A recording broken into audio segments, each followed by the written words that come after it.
All right, everybody, welcome to another edition of Revival Town Podcast. I'm Chuck Tate. That's Andy King. Chuck Tate, how are you doing? Andy King, always doing good when I get to talk to you. Oh, look at you. Man, get to hang out.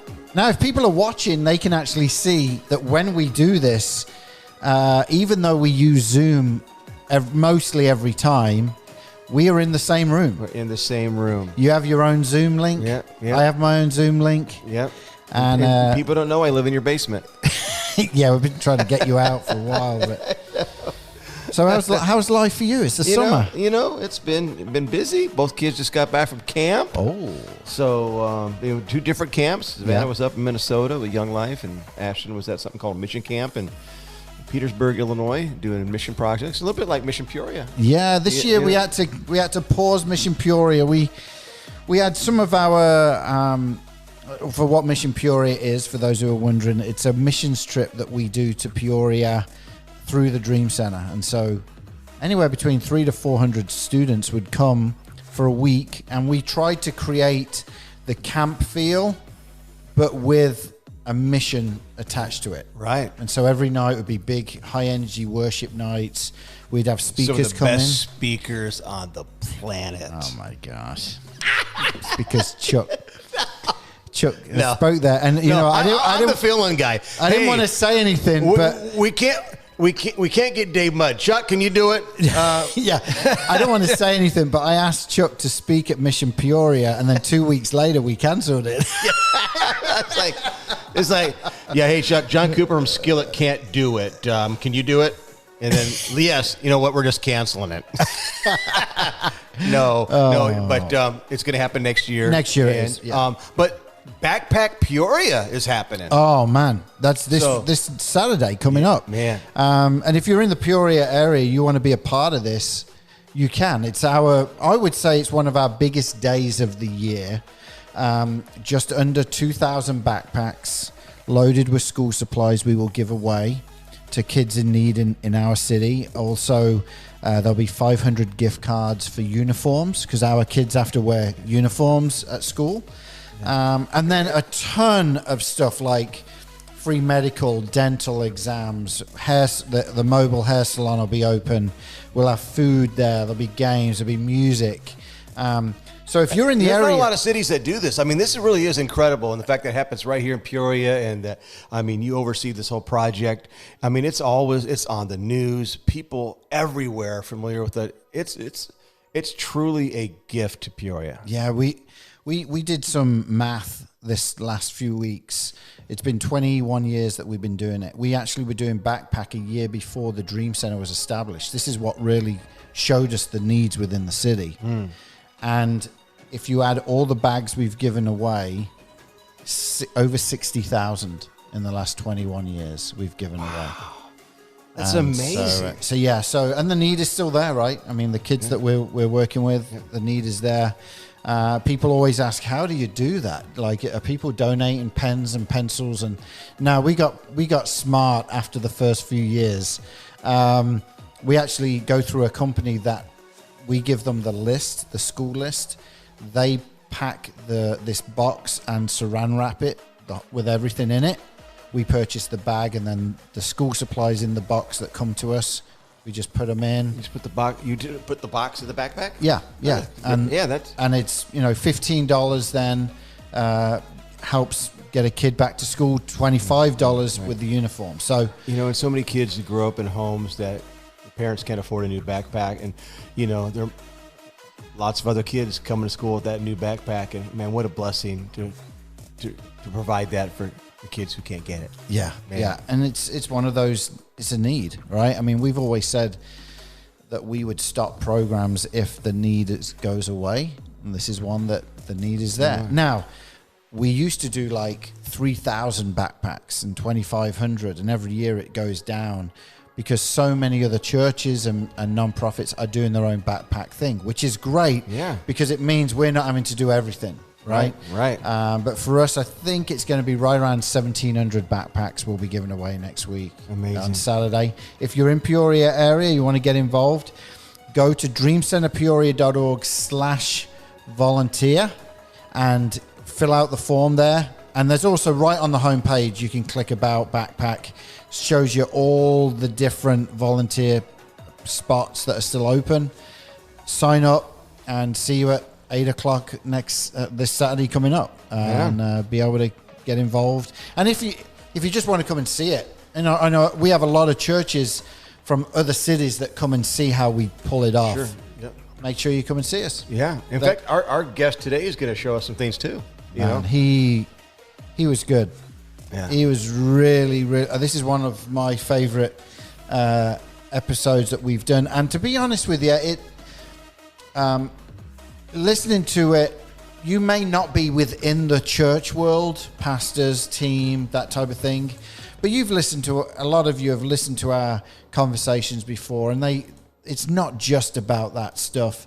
I just think if you can just sit back and relax and enjoy this conversation with Adam, you're going to get so much out of it, don't you think, Chuck? Absolutely. Everybody will gather something from this, and we had a good time with him. Yeah, it's fun. Yeah, it was fun. Yeah, So he's good people. Let's do it. So why don't you sit back, relax, and enjoy this conversation with Adam Weber.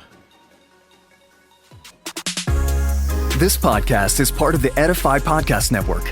Edify is a faith-inspiring app that brings together thousands of the best Christian podcasts in one place for your listening enjoyment.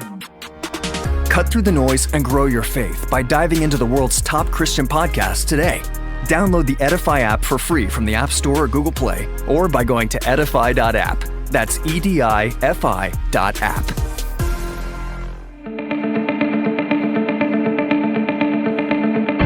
All right, everyone, it's time for another conversation on Revival Town Podcast.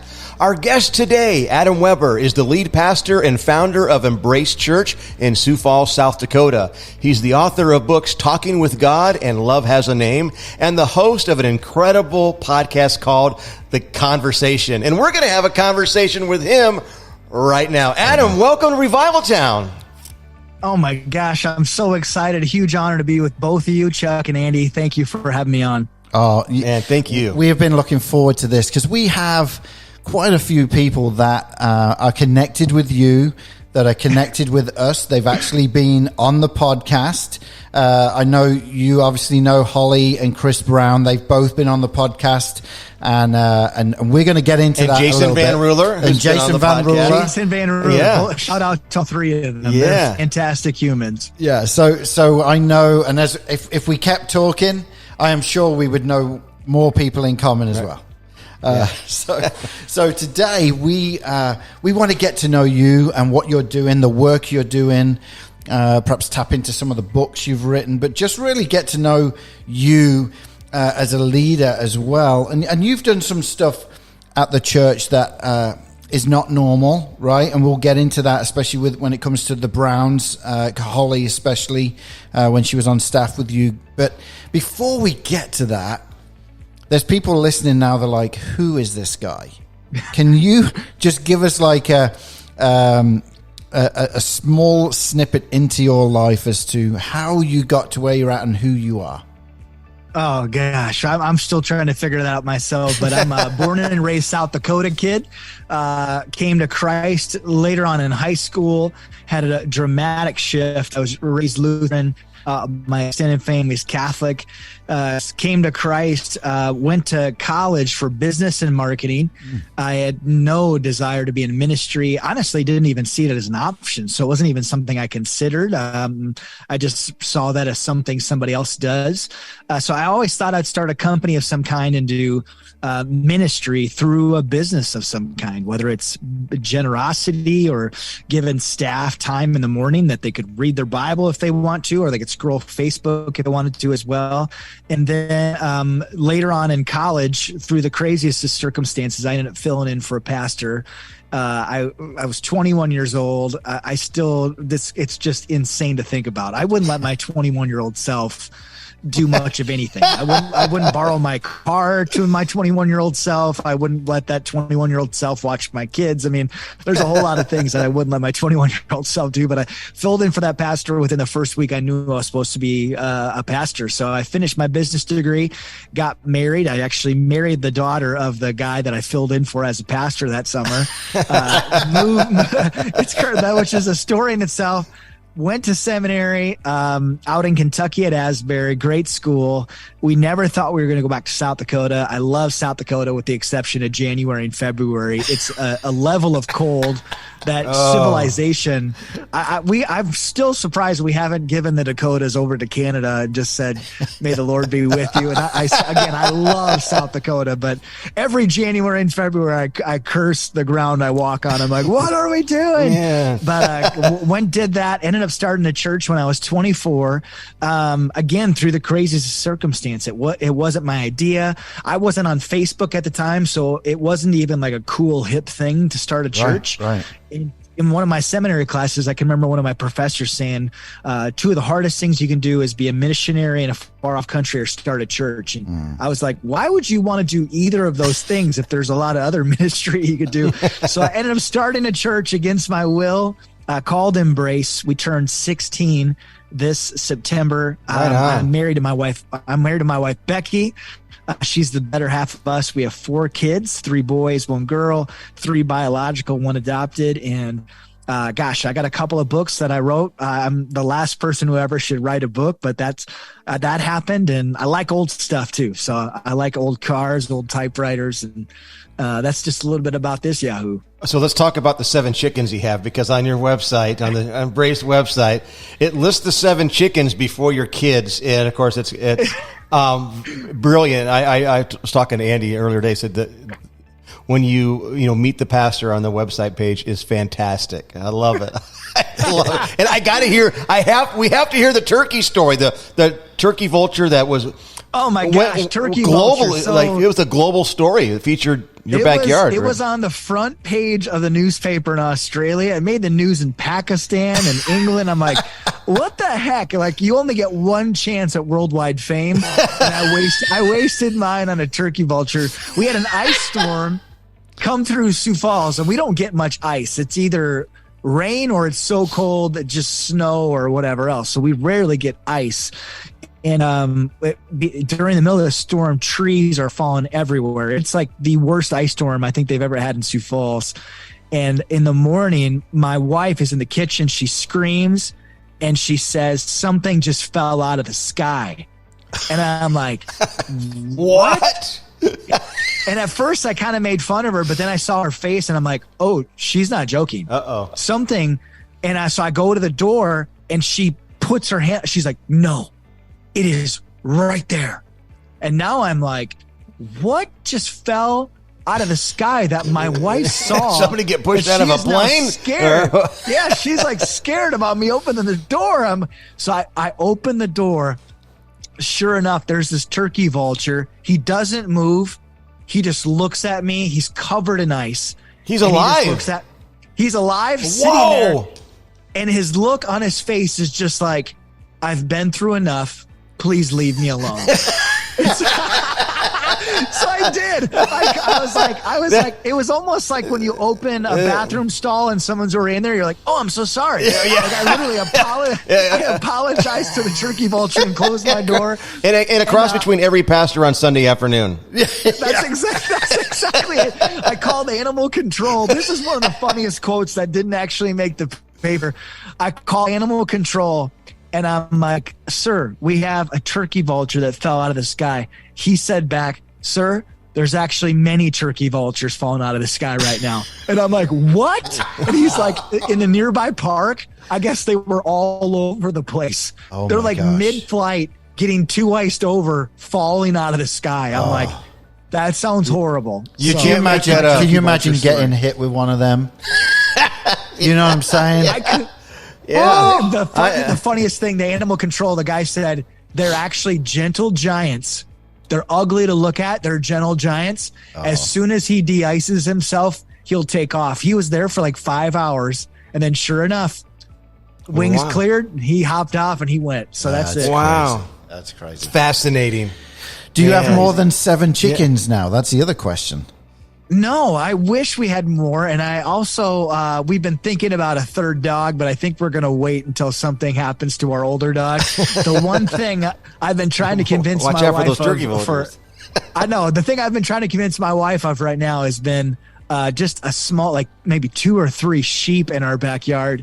Unfortunately, her and the city of Sioux Falls are both strongly opposed to my sheep idea in the backyard. So that might be a pipe dream. Because then you wouldn't have to mow. You don't have to mow. Right. You know what I mean? Now in South Dakota, do you guys ride buffaloes? I wish we did. Someone just got speared by another buffalo out west, which is not a wise thing to do. Try to not pet buffaloes, right. But I wish that I could ride a buffalo. Yeah. Yeah. Okay, so I think we got to know you a little bit here, but tell us a bit about your church. What makes it unique? Because it is. I mean, just from the outside, watching some of the podcasts, some of the services that you guys have done, even the website. What's the thing that you guys really strive for with regards to church? Yeah, I think one of the main things we try to do is relatability. I mean, really, I still to this day don't feel like a pastor. I just met with a young dad this morning, and I told him that, and he said, that's why we love coming. Yeah. And so relatability and really just trying to say it how I feel it, even in the moment, not in a brash off the cuff way, but gosh, sometimes things suck. And that verse, I really don't want to hear that. And even being honest, like this, we're actually writing down scripture this week to memorize the key verses from 1 Chronicles 29.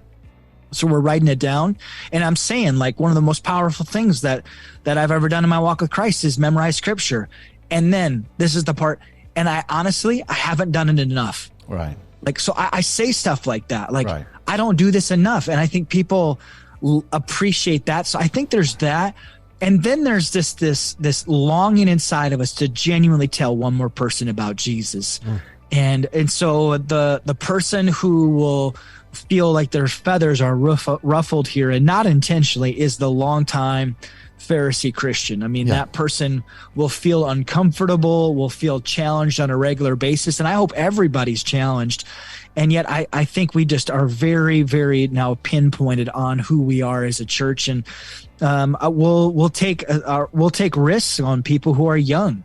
And bring them on staff. Our one campus pastor, who is now really transitioned into an executive level, he was in banking prior to being a campus pastor, and never would have saw himself as a pastor. So I think the intentionality of that, and then really just, I think in the last couple of years, just really trying to raise the bar on how we do things, of trying to make it a wonderful experience for anybody who comes through our door. But for me, I think part of it is just the passion, the rawness.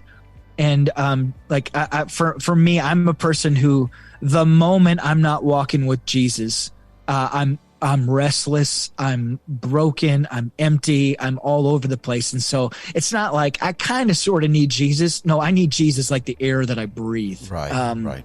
And so I think people can see that desperation, and hopefully it highlights the desperation in themselves. So that probably the main things that I would say. A lot of things early on, I can remember I would look at the Outreach 100 list. Anytime I've shared with Outreach, I've thanked them. I know fast growing churches and whatever else is not always a popular thing to talk about right now, but each year I would find 5 to 6 churches on that list. And I would just try to learn from them from afar, just to see what they were doing, what they were trying, and whatever else. And so much. I hope we're not recreating the wheel. I hope we're just continuing to be faithful with what God puts before us. That's good. That's really good. Well, you started when you were 24, so 16 years ago. What are some of the things that you've learned? I pastored the church that I lead now. I actually was 27 when we started. I kept thinking it was 26. It was 27. And we've just celebrated our church's 24-year anniversary, and I've learned mostly what not to do. Oh my gosh, yes. So what is, one or two things that you've learned? And then I have a follow-up question after that, but we'll go there. That's great. I feel like I've learned more in the last 4 years than I have in the previous decade. Number one thing that I've learned is self-awareness. Self-awareness as a leader. I just listened to an episode last night from Brad Lomenick and one of the Enneagram guys, and he said they did this poll on all the, I think it was a Harvard poll or something like this, on what was the consistent trait of successful leaders, pastors, business leaders, and it was self-awareness was the number one trait of a successful organization. Put the word successful in quotes there. And so I think self-awareness, seeing what is it really like to be on the other side of me. I'm an Enneagram 3. I've never been like a hothead or like angry or like, oh my gosh, he's going to explode, or never anything like that. But I have been, at times, I've cared more about reaching people than caring for my staff. Yeah. And that catches up with you at some point, even if you're not rude, that you can be an anxious presence in the room. People might say yes when what they really want to say is no. Yeah. And so I think self-awareness has been huge. Another thing is vision. Like, what is the vision and heartbeat of the church? Ours is to relentlessly reach the next person for Jesus. Until the last 2 years, I have never felt comfortable saying that. For me, for the longest time, my vision's Jesus. Like, Jesus, what makes Embrace unique?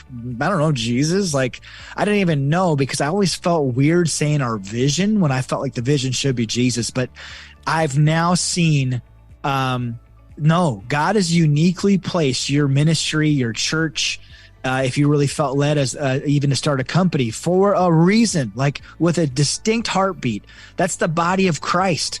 But Adam, these two churches are different. Yes, just like the hand and the foot are different. Yeah. And so I think really when we bring somebody on staff, we'd look for character, chemistry, and competence, and we'd hire off those things. And then as they came on staff, they'd begin to learn our vision. Yeah. Not so anymore. Now it's a part of the process. Yeah. And so we're sharing, and we're even trying to lean into the hot button parts of our vision of like, hey, we might ruffle feathers of longtime Pharisee Christians. Like, hey, we're not going to read in the Greek and share what this word, this big fancy word, is that okay with you?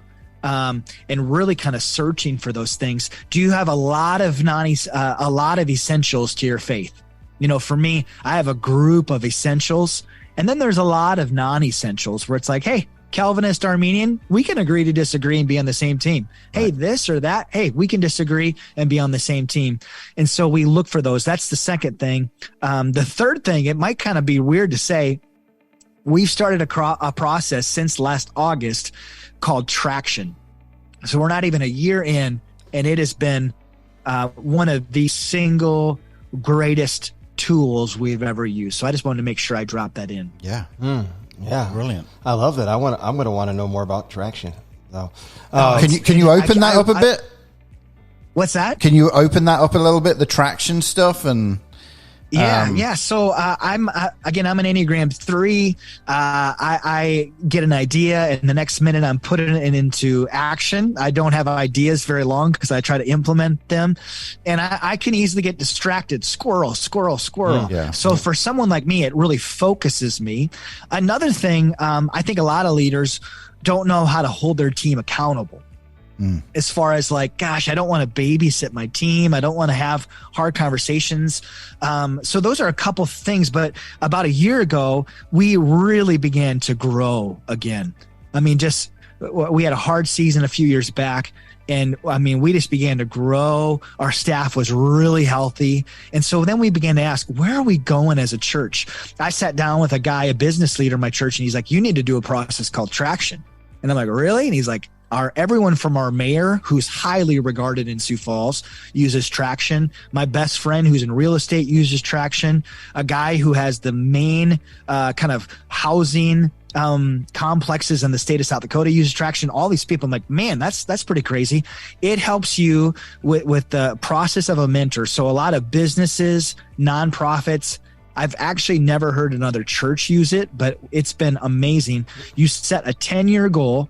And then from that 10-year goal, you set a 3-year goal, a 1-year goal, and then each 90 days you have goals as well. You start by saying, who are you? Like, is this your vision? Is this your values?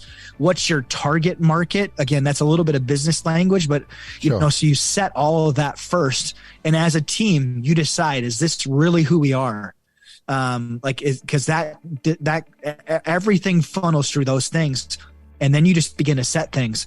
And so for my team, again, I'm like, let's make decisions, let's whatever, but we all agree on what are our 90-day goals. And so one of our 90-day goals when setting our strategy right now is we interviewed 12 to 15 churches around the country.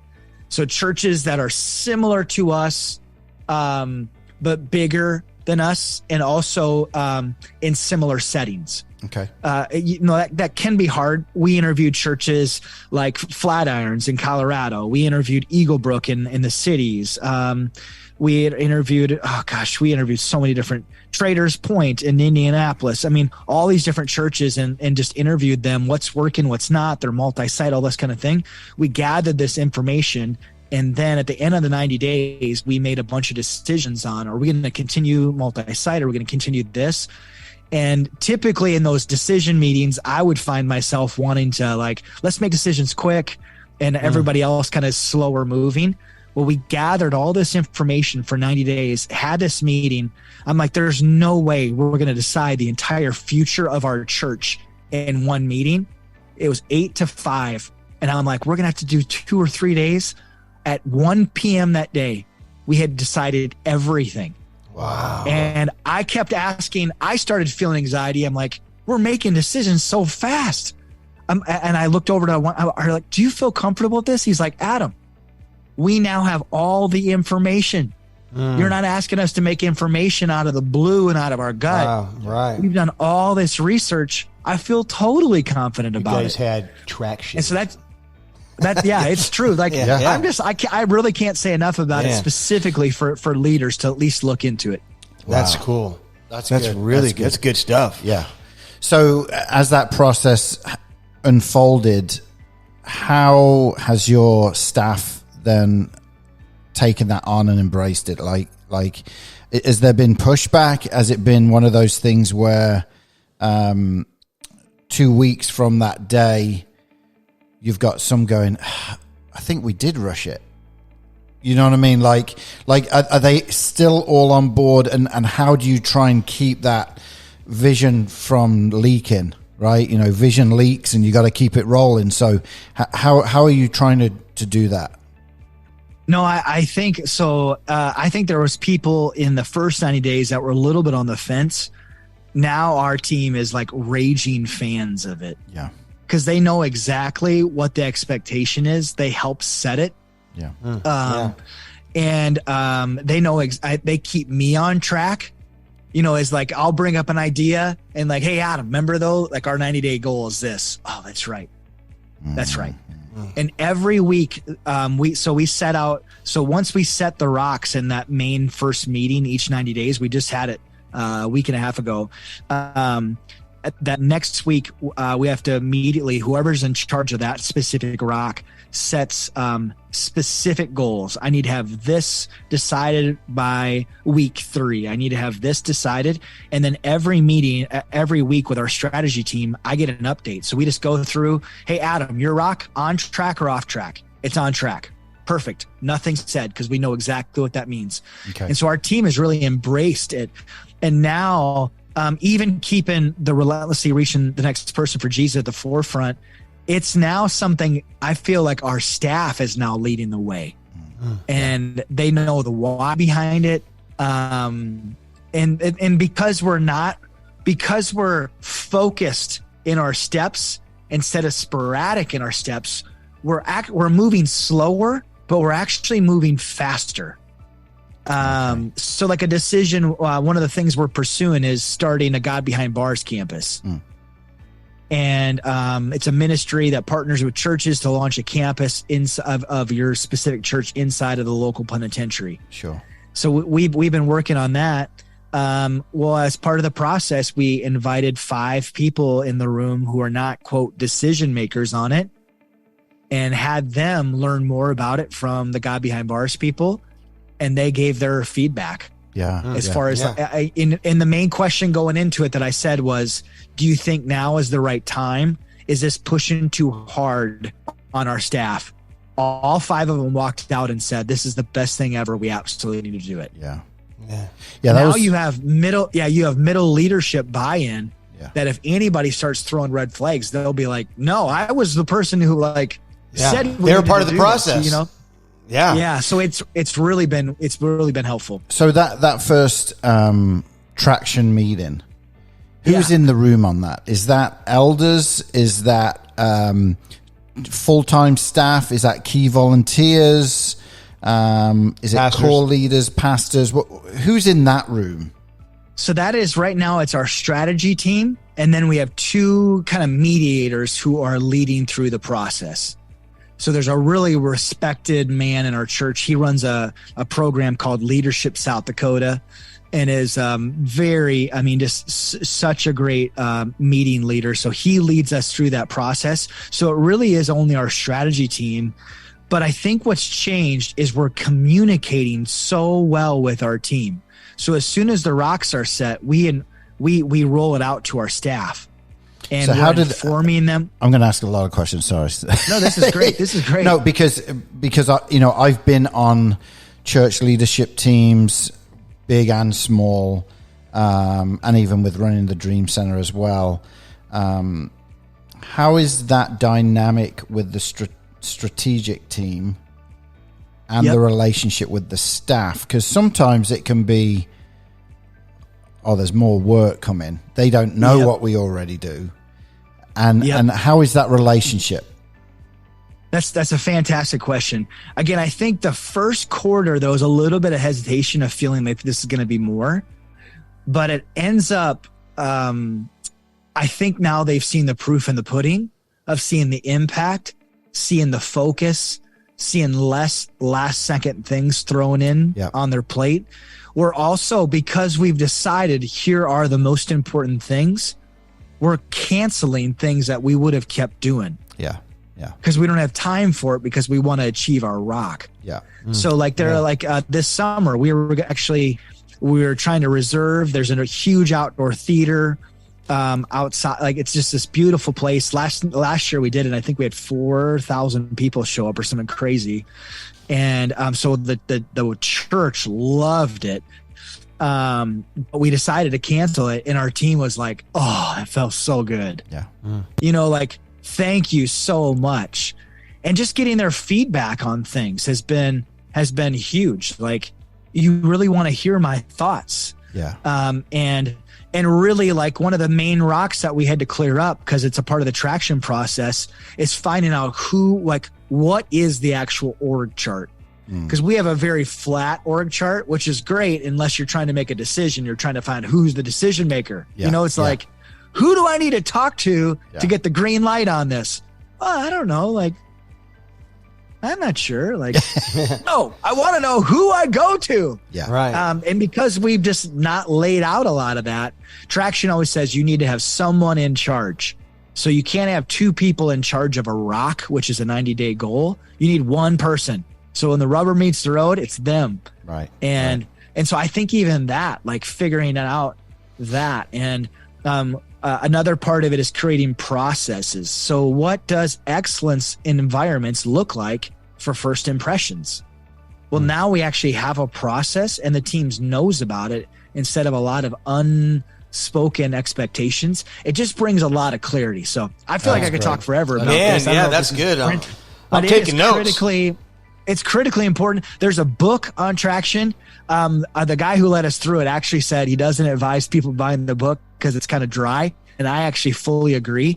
But in any community of size, find that there's a person who's been through traction who would be willing to like talk with you. If you lead a church, if you lead a business.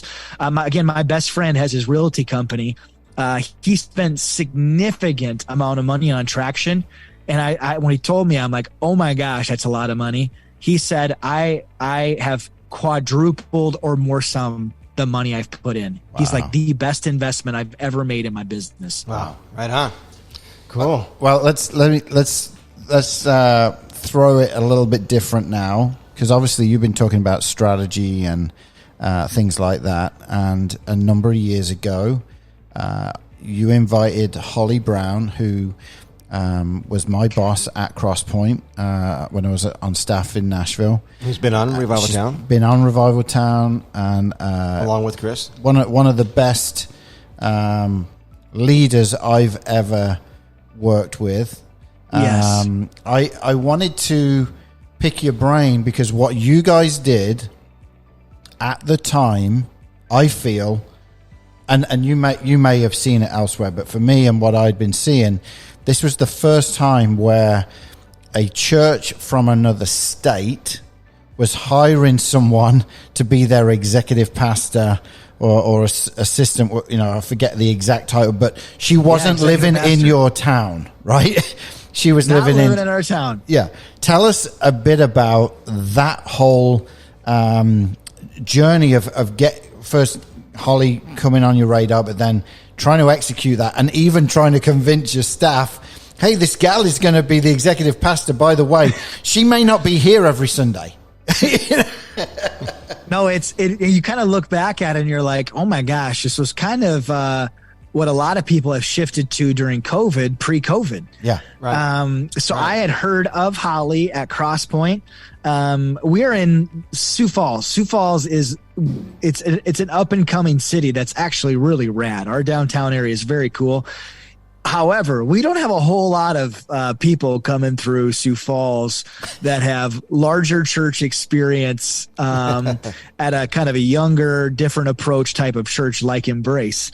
And so I saw Holly, and I spoke to her one time. I said hello to her. I was at 12 Stone Church and she was there for some things. And so I said hello really, really briefly, but she had been on my radar as just someone who really seemed to be doing just a high caliber leader, not just a high caliber female leader, a high caliber leader. Yeah. And so I saw she was on my radar.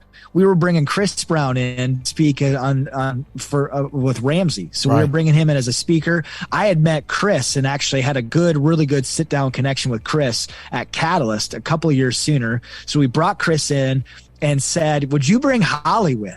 Because I knew that she was no longer on staff at Crosspoint, and I knew she was a rock star. What do you bring Holly with? So Holly comes along, and we just immediately hit it off with her and Chris. We went out for supper. I'll never forget. I know exactly where it was at. And I said, so Holly, what are you doing these days? And she's openly shared, like, coming out of a hard season herself, a lot of healing, and she's like, I don't know. And I'm like, what about you come work at Embrace?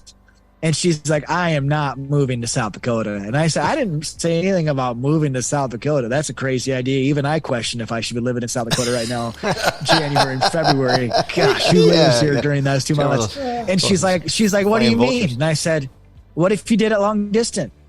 And maybe once a month you came in for an extended weekend. And she was coming out of a season where, struggles with maybe working too much and all this kind of thing. And, sure. And she kind of laughed it off. Well, the next morning she brought it back up again. And she said, maybe a way to step back into church is to help pastor a church that's 1,000 miles away.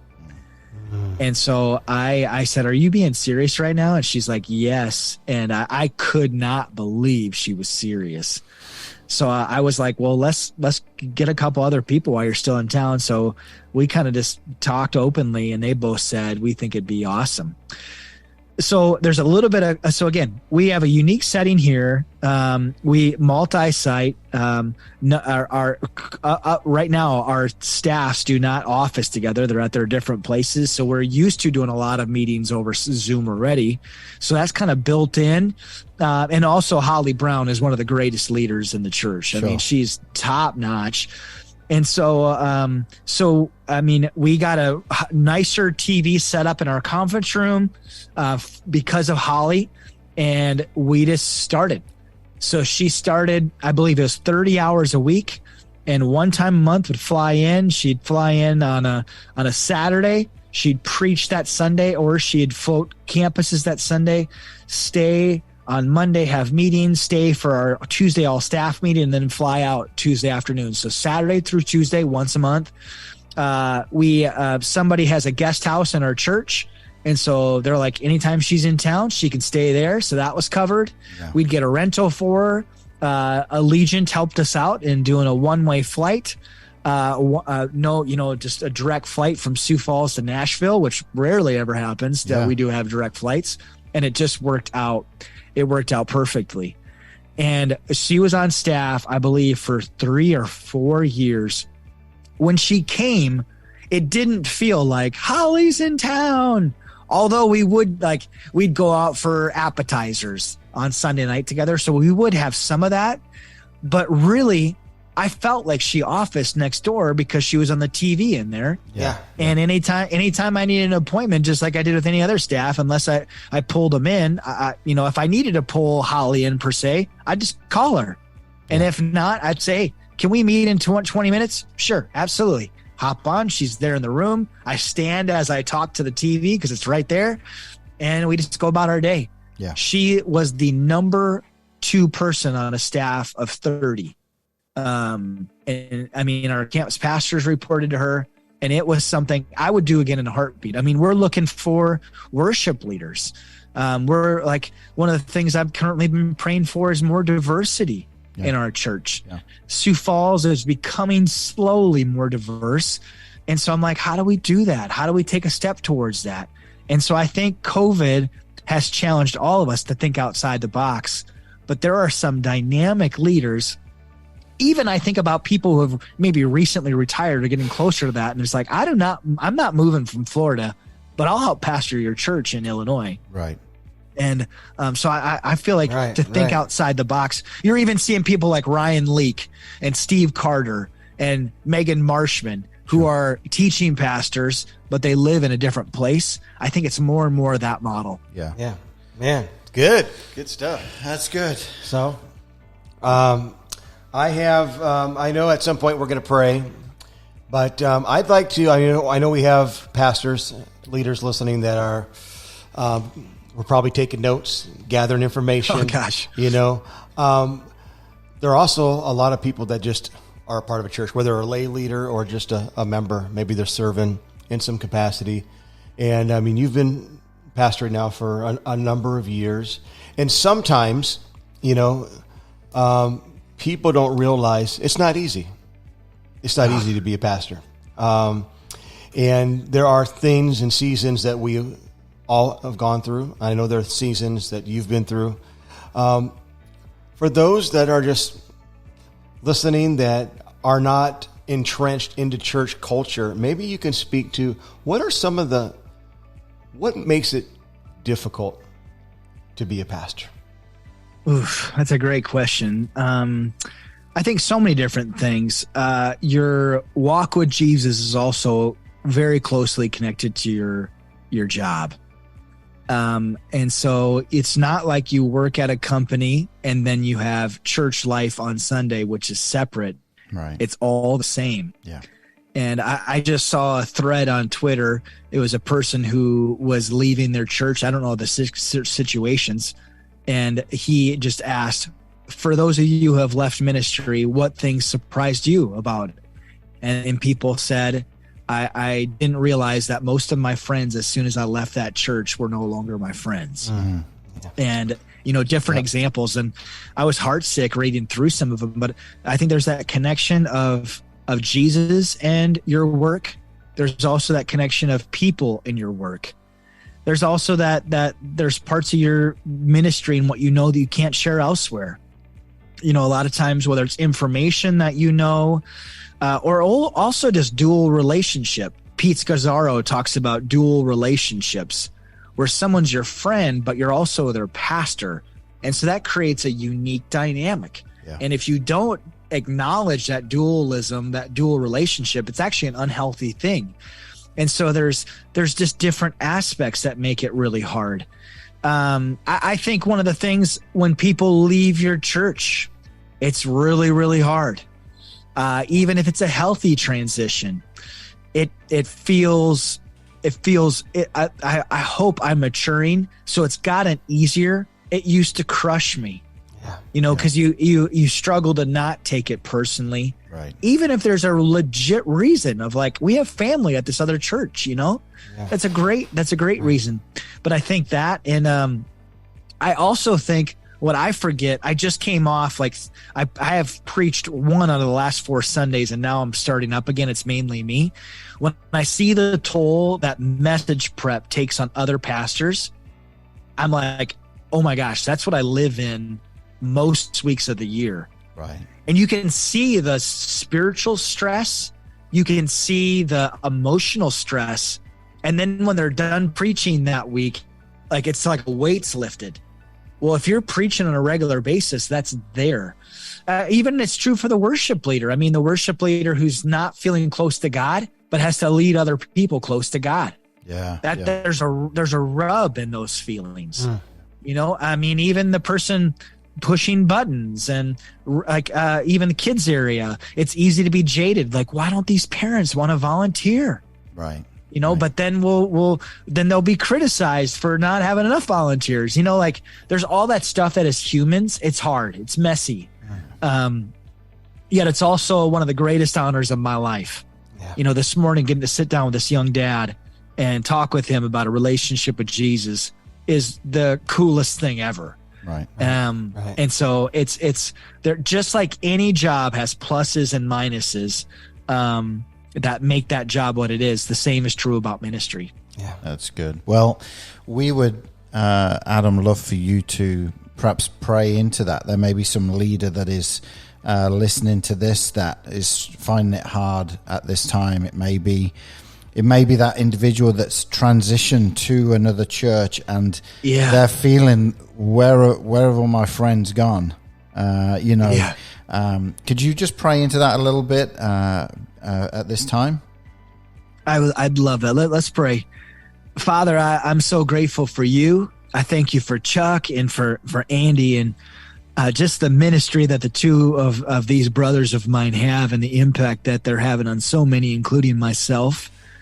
Lord, I pray for my brothers and sisters who are listening, specifically the person who maybe just feels exhausted, burned out, jaded, bitter, running on empty.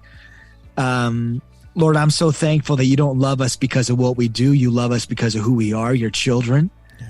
And so, God, would you help us to be still? Maybe there's some things we need to change in our schedule. Even for myself, this day I kind of came into and I was like, gosh, why did I self-inflict myself with a schedule that's almost inhumane? And so, God, maybe there's some small changes we need to make. Lord, would we be still with you?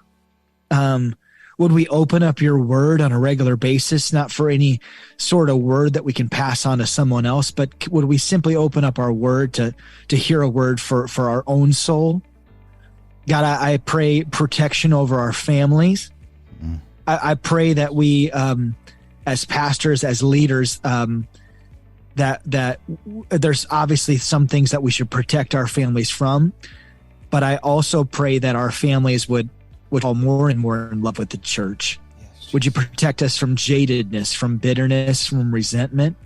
Help us to not judge the church off its people, but off of you, Lord, and who you are. God, I pray for the pastor who right now is feeling like giving up, and maybe for a season they do need to push pause.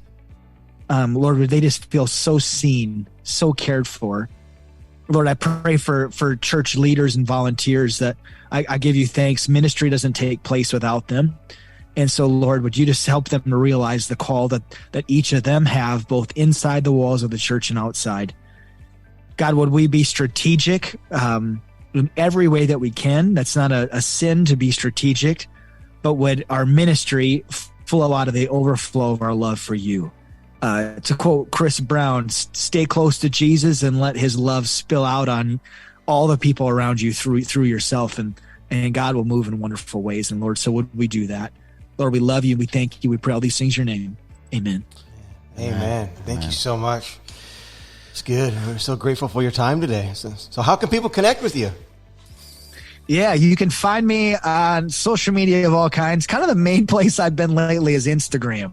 Me and Jason Van Ruler. That's where you'll find us. Mine is Adam A. Weber with one B. Come find me there. You can also, I get the old podcast, just have some really exciting guests coming up on that too. So you can check out the conversation. Yeah, and let me just stop right here and say to all of our listeners, you need to subscribe to the conversation.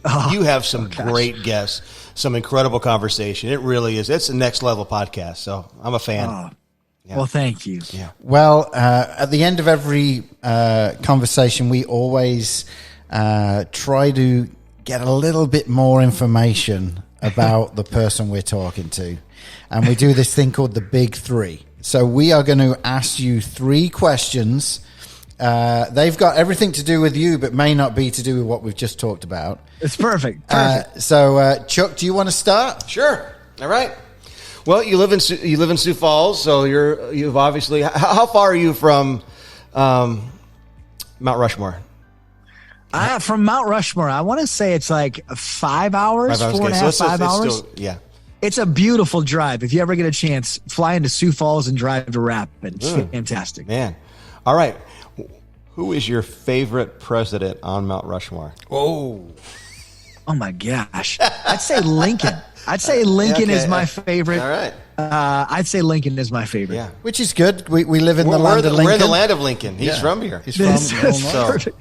Yeah. Okay. I have one. Okay. You have talked a little bit about January and February being a little bit cold there. If you could live anywhere else, where would it be?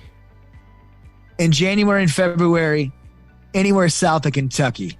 I would I'm trying to think. I loved Lexington, Kentucky. I'd say if I had to choose some place, it'd be Lexington, Kentucky. Okay. Yeah, that's cool. All right. Yeah. Good. A lot of horses. Beautiful. A lot of horses. Green grass. Fall and spring last forever. Yeah. It's a good place. You know, just to throw this out as well, you mentioned earlier you went to Asbury College. Mm-hmm. We had the seminary. The seminary. We had J.D. Walt on the podcast just about a year back. Oh yeah, JD, and he was one part of the that. wisest people. Oh, he's wonderful, wonderful. Yeah. We could have made it 2 parts too. Yeah, because it was amazing. Yeah, but it was fantastic. Amazing. Yeah. Okay, right. Is it mine or you? I think it's mine. Well, you. Oh yeah, it is. Yeah. But yeah, you can. We'll do a bonus one if you want. Right, all right. Last question is, how much do you really love the Cincinnati Bengals? Oh my gosh,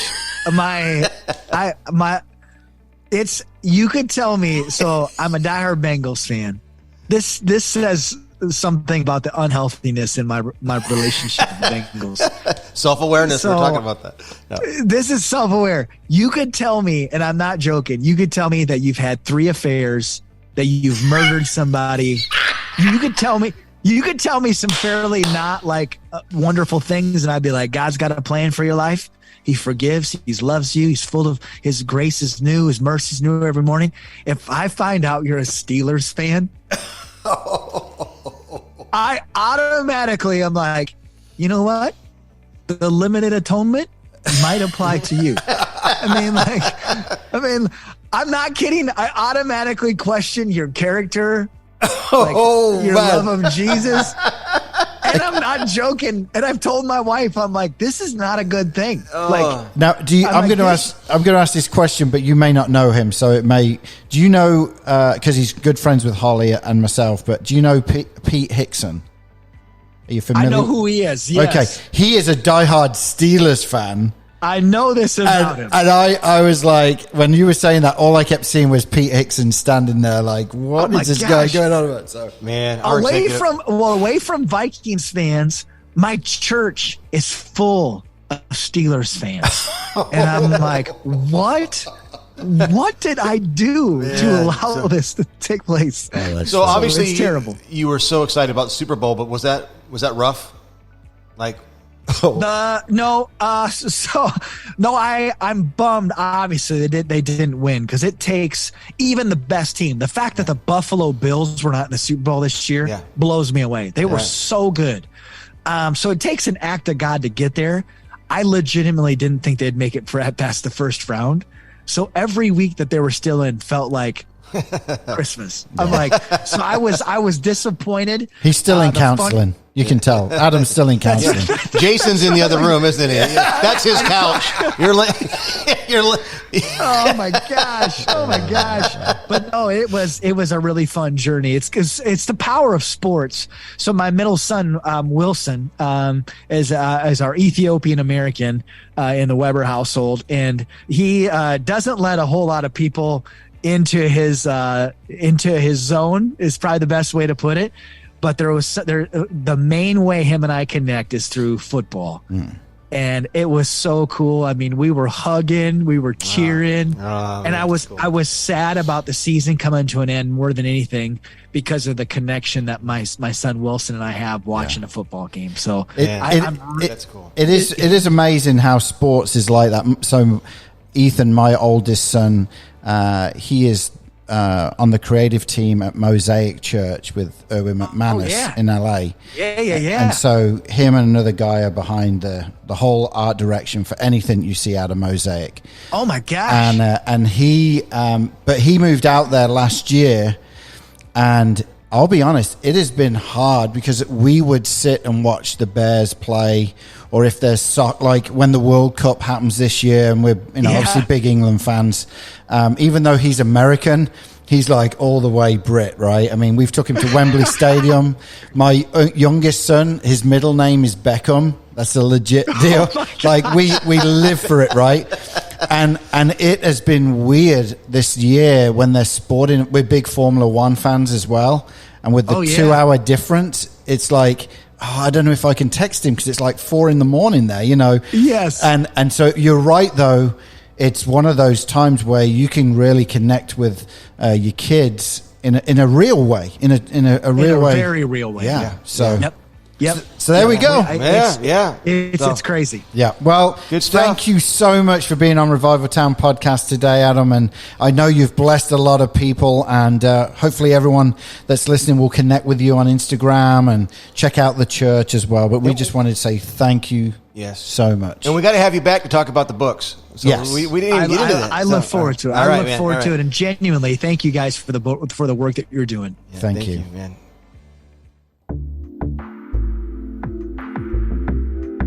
Welcome back to Jason Van Ruler and Adam Weber's Couch Talk. Sorry, I couldn't help myself. Oh, man. That was good. That was great stuff. Adam, thank you so much. And now we definitely got to have Jason back. And, it'd be fun to have them both on at the same time. It would. Perhaps on that couch. Yeah. If you're watching. If you're listening, you don't know what we're talking about, you need to watch it. Right. And if you're like, where can I watch Revival Town Podcast? Go to revivaltownpodcast.com, click on episodes, and right there we've got it embedded into the website or our YouTube channel as well. There you go. So because we're cool like that. Well, and speaking of cool, it's time for some cool new words and phrases because it's time for Tate and his mate. Oh man, I am still recovering from last week. Oh, I know that one. You weren't prepared for that one. I was not. If my wife said, do it live. Don't ask him about it ahead of time. So I did. I just used it in a sentence, and it had a different meaning, I found out. And that's what made it kind of crazy.